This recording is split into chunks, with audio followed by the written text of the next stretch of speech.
Hello and welcome to another of Manx Telecom's security webinars. My name is Ian Bell and I'm the Security and Data Protection Officer for Manx Telecom. Today it's my pleasure to talk to you about cybersecurity and reflect on how working from home impacts your company's data and general exposure to security risks. Data protection and information security is always a highlight on a company's training and compliance register. But most of the time, employees go through the motions of doing training without taking on board the reasons for the training and the real-world risks associated with what they have learnt.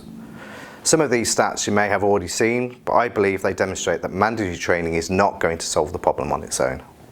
I'm going to split this talk into two areas. The first is looking at this from the side of the business itself, and the second looking at how we as employees work from home. Looking from the side of the business.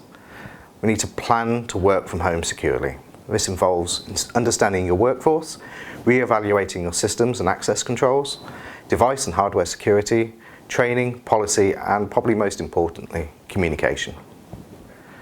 The first stage is to take a step back and look at how your workforce will continue to work remotely. Now is a good time to conduct a risk assessment and look at what teams, roles and activities can work from home, but also, probably more importantly, which cannot. You need to think about how you protect sensitive data. Do you have adequate controls in place now, and will they continue to work in a remote working environment? Is there anything that cannot be done at home at all? Has this been captured in your business continuity plans? These questions should help you start creating your working from home policy. Let's take a look at access controls. This lock was supposed to be unpickable, but inevitably someone found a way to open it. This is always a problem with access. If it's designed to be open, someone will find a way to open it, no matter how hard you make it for them. Start with your passwords. Passwords should be hard for someone to guess, easy for the owner to remember, and the longer the password, the better. That is 3 or more words with some complexity thrown in for good measure. Lastly, make sure you know all your network access and egress points. If it's not being used or shouldn't be open to the world, protect it or turn it off. Are your test environments secure? If you have a monitoring process in place, are these areas covered? If not, consider creating one to cover these critical areas. Another factor to plan for is how will you gain access to an employee's device while they're working remotely, be it IT support issues or if there's a security incident or breach. Generally, this is not an issue in the office, but simple tasks can become a problem with remote working, especially during a lockdown scenario like we've all experienced recently. Remote desktop tools may help for troubleshooting, but if it's more serious or if there's a connection failure, how will you gain access to the problem hardware?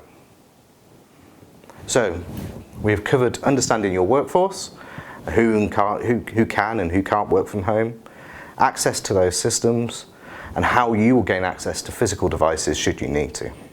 The next area we're going to look at is hardware and device security. Allowing employees to take devices home introduces similar risks to when you allow employees to bring their devices into the office. You need to think about how you will control access to your corporate devices. How will you ensure that your data is protected and ensure that same level of protection is enforced?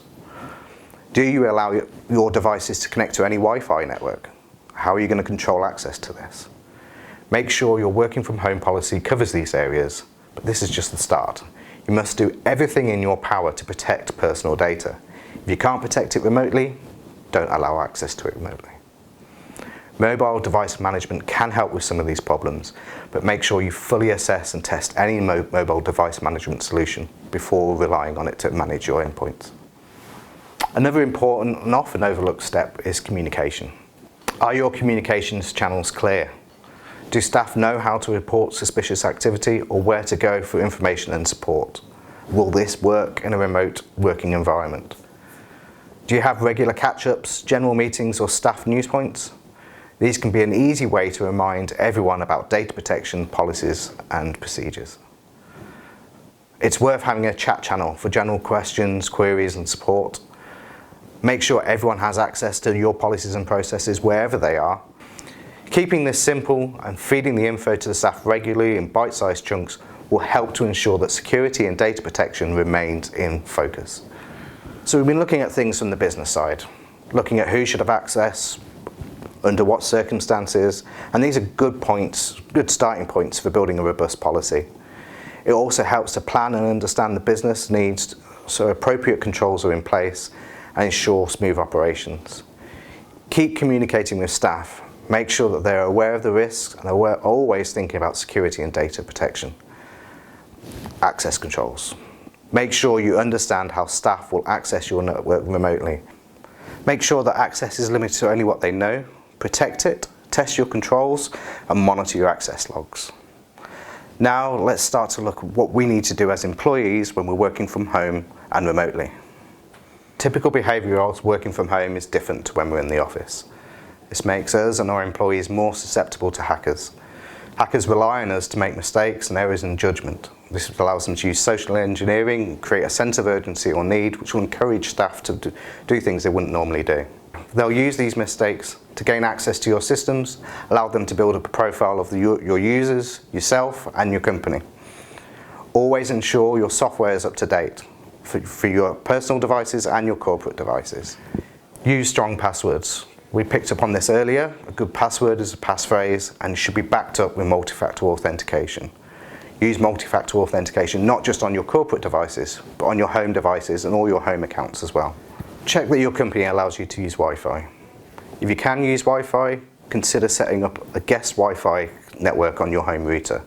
This keeps your corporate data separate from your home data, so if one device gets compromised, it's not impacting everything else on the network. Only use approved methods to print, share or communicate data. Don't print unless you have to, and if you can, make sure you destroy it securely.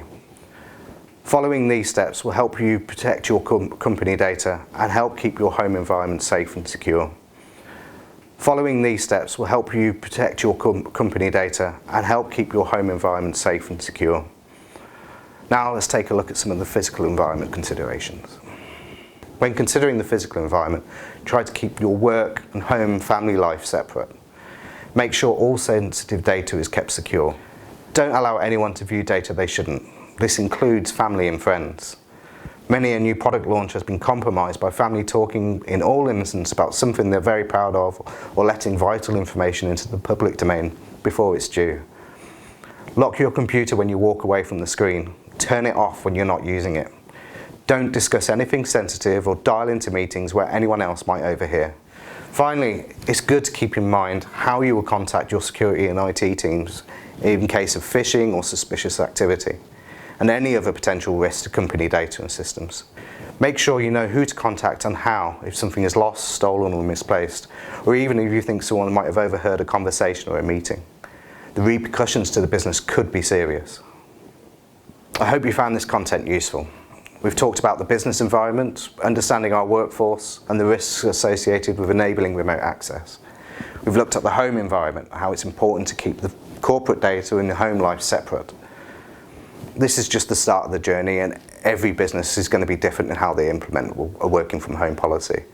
But if you have any questions or if you need any support, please reach out to myself or anyone in Manx Telecom and we can continue the journey together.